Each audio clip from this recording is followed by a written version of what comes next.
This would be a quick story. So I just left the grocery store, just made it home. And while I was in the grocery store in the checkout line, there was a woman with what appeared to be teenage daughter in line with her. And the mom was having a difficult time with paying for the items that she was trying to purchase for dinner. So I heard her tell the cashier, okay, I have $1.60 on this card. I have a few other cards, and I'm going to let you know how much is on each card so that I can pay for these items. So I lip service to the cashier, who appeared to be perhaps a teenager between 15 and 18 years old. I said, I'll pay for it. He tells me, I was shocked because it was the sarcasm for me. And to tell me, no, you're not going to allow me to pay for it, that set my body on fire. So then the mom was still trying to come up with the money. So then I immediately turned to the mom and I said, excuse me, ma'am. I said, if you wouldn't be offended in any kind of way, I'd like to pay for this small tab that you have here for your groceries. She said she was in shock. And before she could answer, the cashier says, to tell me again, no, he's not going to allow me to pay for the items. Now, see, that's when he took me too far. He pushed everything inside of my whole body. Mind, heart, and soul got pushed, okay?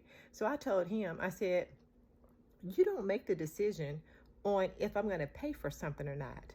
I said, ma'am, I have a question for you. Would you be offended if I paid for your grocery items tonight? She's like, oh, no. That would be such a blessing. Thank you so much. So I turned to the cashier and I say, here's the money, sir. He shakes his head again. I said, you don't have the right to tell me I can't pay for something for someone else. I said, she's given consent for me to pay. She's telling me I can pay for it. It's not your items. I'm going to pay for it. Here is the money. Now, nobody heard me get tart with him except for me and the mama and the teenage daughter, because no one else was in line behind me. But this young man pushed every button on the inside of me. So then this kid then takes the money begrudgingly with a snarky attitude. And then I tell the mom, I said, ma'am, you can go ahead and go. I said, and you have a good evening. She said, you too, ma'am, have a blessed night. She's like, this has been a really big blessing for me. I said, you're welcome. It's no problem at all. And then she says, well, I really had the money. I had the money to pay for it. I was just going to pay for it off a few different cards. I was just trying to get my phone to come up. I said, ma'am, you don't have to explain nothing. I said, it's totally fine. I said, I know what it's like to, have a broken phone, and I understand. You ain't got to explain nothing. You're totally fine, hon. And she and I just had a little sisterly, gingerly conversation, and we both just beamed up, and then she was on her way. Then I turned back around to that kid, and he was still dragging his tail with putting the correct denomination into the cash register, and then he couldn't figure out how to type in the correct denomination for the cash that I was handing him. You know what? That boy had pushed everything inside of me.